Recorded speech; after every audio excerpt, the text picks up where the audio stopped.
the sound of the police. That's the sound of the beast. That's the sound of the police. That's the sound of the beast.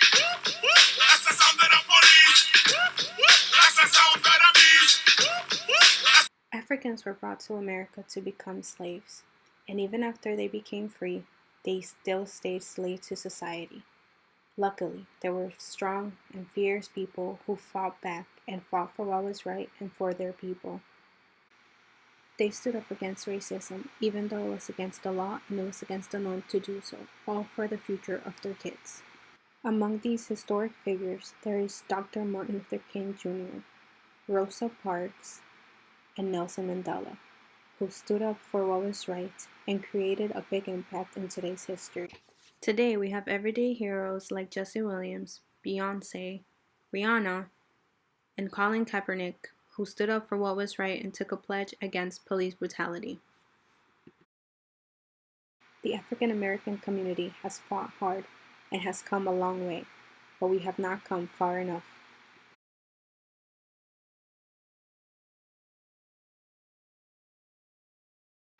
African Americans have always had to face violence, ignorance, and hate, whether it is in the hand of a police officer or a civilian.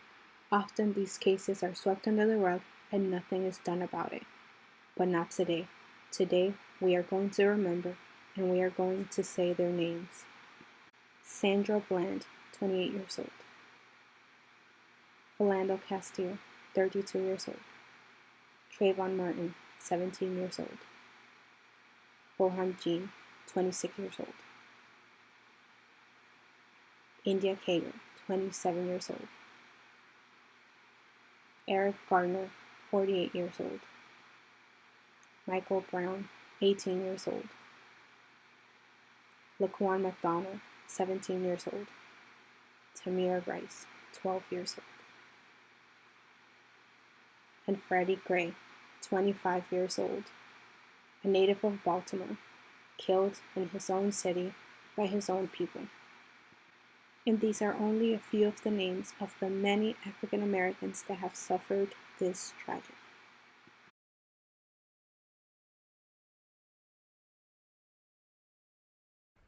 Mystery death of a young man in Baltimore police custody. The autopsy on this 25-year-old is now complete. The names of the officers involved in his arrest released. But more information has not led, though, to any more clarity as far as how this 25-year-old suspect, Freddie Gray, broke his neck after Baltimore police arrested him. This is back on April 12th. He died a week later. Now, as we mentioned a second ago, the department has suspended these 6 officers with pay. They've released their names, their ages, how long they've been on the force. But officials didn't specify on the reasons why. However, the mayor of Baltimore did tell CNN this. We know that he asked for medical attention. We know that that medical attention was not immediately requested for him. We know that was a mistake. That conclusion, based on the fact that Gray asked for medical help more than once while being transported in a van. In fact, city and police officials revealed Gray requested his inhaler, his asthma inhaler, at the same time officers called for the van. They also disclosed that Gray was put in leg restraints, but officials say they do not know how or when Gray's spinal cord was severed. And what's more, Gray's autopsy revealed his spinal injury was the only trauma to his body. There was no physical bodily injury that we saw, nor was it evident in the autopsy of Mr. Gray. None of his limbs were broken. CNN has affiliate WJZ has obtained amateur video that provides a new, closer angle to Gray's arrest.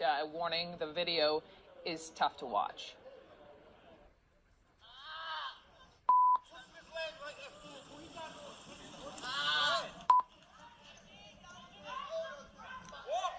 Shorty, that was after they tased out him like that. Man, I've been recording. I've been recording it. What car they come out of, yo? He on a bike, yo, right there. Him right there. He on a bike. I got it. Don't worry about it, yo.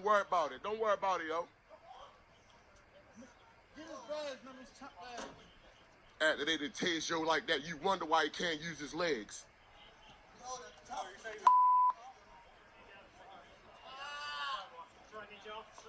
Yeah, I sure will.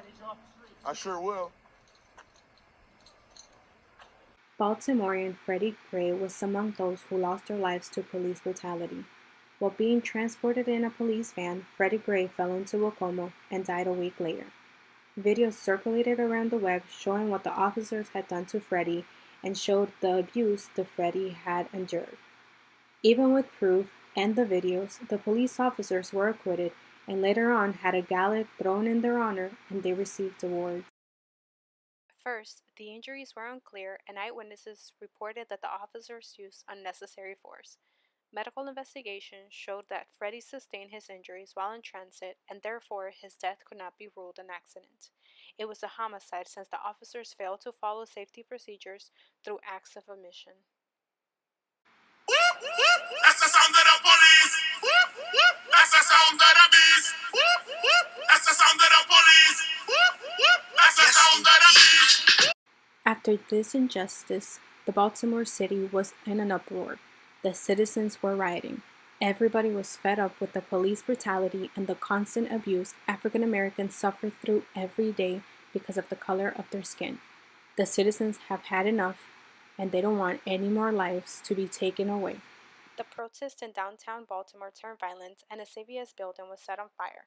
Governor Larry Hogan declared it a state of emergency and even deployed the National Guard.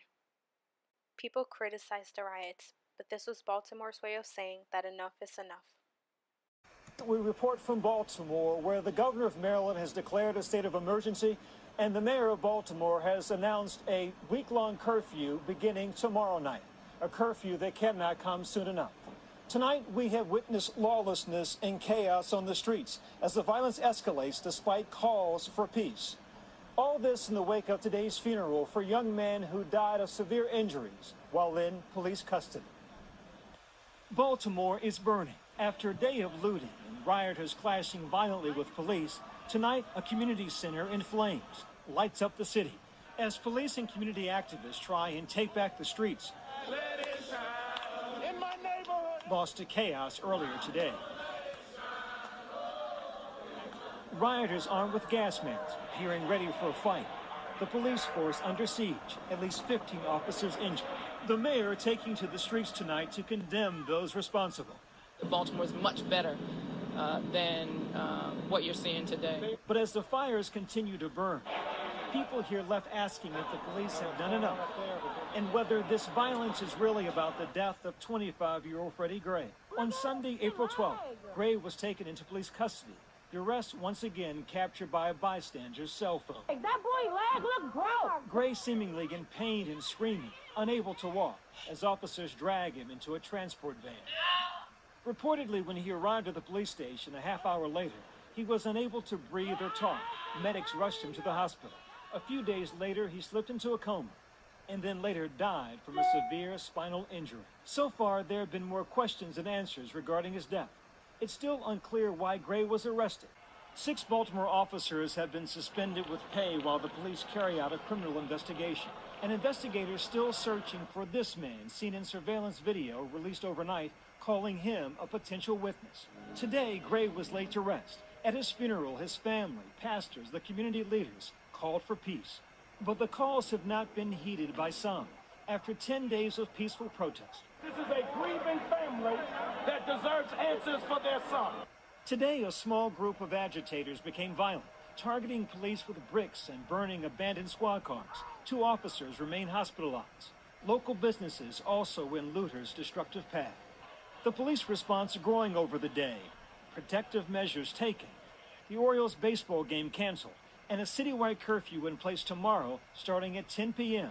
Public school closed tomorrow. And tonight, many in the community attempting to reclaim the streets. Together we united.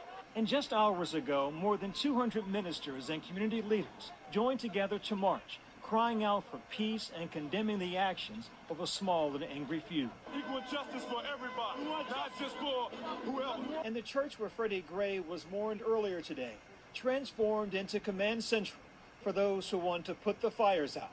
A mix of ministers and men young and old. It is a rare meeting of the spirit and the street of Baltimore who have come together to bring calm to their city. But the numbers on the street tonight are telling of the deep and long documented tensions between the Baltimore public and police. When I was in Baltimore last year, I spent several days and nights on the streets with police. I had a first-hand look at the palpable distrust between the public and police. What role, if any, does race play in that dynamic here in Baltimore? We absolutely have to let race go. Like we often joke that when nobody's white, nobody's black, we're all blue. Excuse me. I did speak, and I did ask you a question, right? They don't look at us as people. They just see the uniform and see police officers. The people, the innocent bystanders, and I mean like the pedestrians that want to stand around and walk through, we get harassed the most. Baltimore is different than Ferguson, Missouri, and New York, where the deaths of black men at the hands of police cause unrest. The tension here isn't just about race. The police department is 41% black. The police commissioner and the mayor both African American. And look at this. One of the many cameras set up across the city captures a black police officer punching a black man. The officer was charged with assault and is now on leave, the latest in a series of questionable encounters. The city of Baltimore has paid out $5.7 million in the last 4 years to settle more than 100 cases of alleged police brutality. Is it black and white, or is it black versus blue? I think it's a little bit of both. That legacy of race still exists. It does. It does. The level of trust has increased, but it continues to take dips down. A lot of people are doing the sort of things that need to be done. Kwesi Nfumi, like me, grew up in Baltimore. A high school dropout and now the former head of the NAACP, he's seen the city from many vantage points. We had some tough police commissioners who would bust your head, throw you in jail, plant drugs on you, lock you up for no reason. Yeah, Camden Park, that's over here. This area is gorgeous. When we spoke this summer, Police Commissioner Anthony Batts was working to change that narrative. I think in certain parts of the community, we're seen as occupying army. We got to be honest and open about that, and we got to change that. And what I have to do is give the officers the skills and the abilities to start shifting and changing that, opening up conversations, communication, and you hear me say this a lot, and listen to the people. But in a city with such a tumultuous history, these conversations take time. And today it seems the rioters in Baltimore aren't interested in this conversation. We must keep fighting for a better tomorrow. A tomorrow where we don't have to worry about our children coming home, or our children or ourselves being assaulted by a police officer because of the color of our skin. We must realize that no life is more precious than another, and we must take care of one another. As Dr. Martin Luther King said, hate cannot drive out hate. Only love can do that. From the wise words of Dr. Martin Luther King. When we allow freedom to ring, when we let it ring from every village and every hamlet, from every state and every city, we will be able to speed up that day when all of God's children, black men and white men, Jews and Gentiles, Protestants and Catholics, will be able to join hands and sing in the words of the old Negro spiritual, free at last, free at last. Thank God Almighty, we are free at last.